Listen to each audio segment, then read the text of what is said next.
There are no good men in this goddamn town, cried the chronically single woman, yelling expletives into her Tinder app whilst eating Vegemite toast in bed.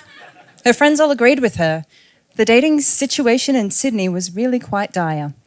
I know this because that was me, and it's hard to remain optimistic when your situation just feels so fucked. But one day something happened that changed me forever. I was bitching to a friend of mine about some guy I met online and how socially inept and draining he was, when all of a sudden I was struck with this insane level of clarity. It was like a bolt of lightning, and it prompted me to ask myself one of the most profound questions any self-respecting woman could ask herself. What if I'm the asshole? Because I was certainly sounding like one. Now, that was pretty confronting. You see, my shitty asshole attitude had been like this warm blankie of familiarity. You know, I could just hop online and find a whole world of people who would agree with me about how there were no good men and how hard things were for us. But instead, I decided to look for a new perspective on men and relationships. I didn't want validation. I wanted something to bloody well change.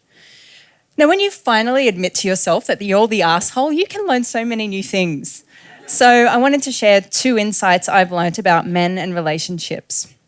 Number 1, I had to let go of my insane expectations about how men should behave. You see, I have this idea of the perfect woman, the person I should be, good listener, remembers people's birthdays. I was taking this perfect woman template and expecting men to abide by it. So when I looked at a man, I wasn't seeing a man, I was seeing a hairy woman who was deliberately not doing what they knew they were supposed to, which made them useless, hopeless, and disappointing. So I let go of my expectations. And then I got curious about men. I mean, I still have absolutely no idea about how any of you work, but I'm actually curious about you now as opposed to severely disappointed. Number 2. You have to be open to receiving.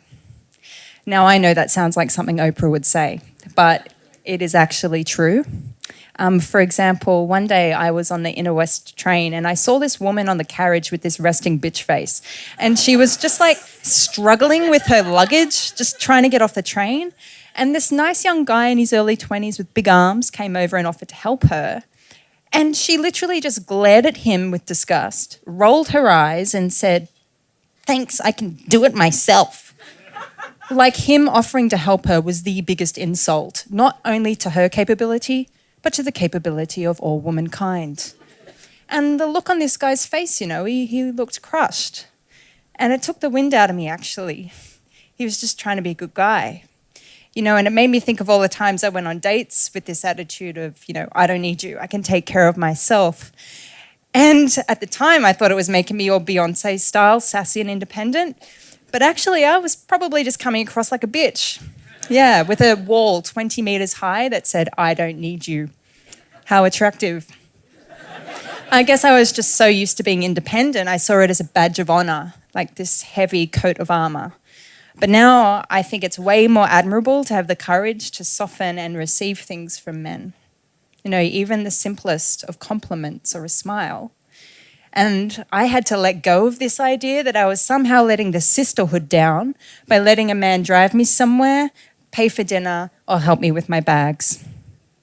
Do we need a man, ladies? No.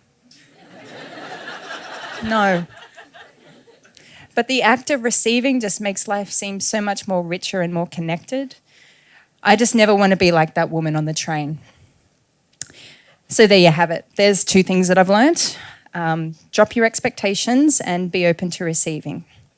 Now, don't get me wrong, I'm still single, I have no idea what I'm doing, and even with these lessons, the dating world is still a strange place, and I know there are some real dicks out there. But it's way more fun just to drop the shit attitude and give guys the benefit of the doubt. So to all my single hetero ladies here tonight, next time a man causes you to utter words of contempt and despair and you angrily shake your fist at the sky, just stop and ask yourself, what if I'm the asshole? Thank you.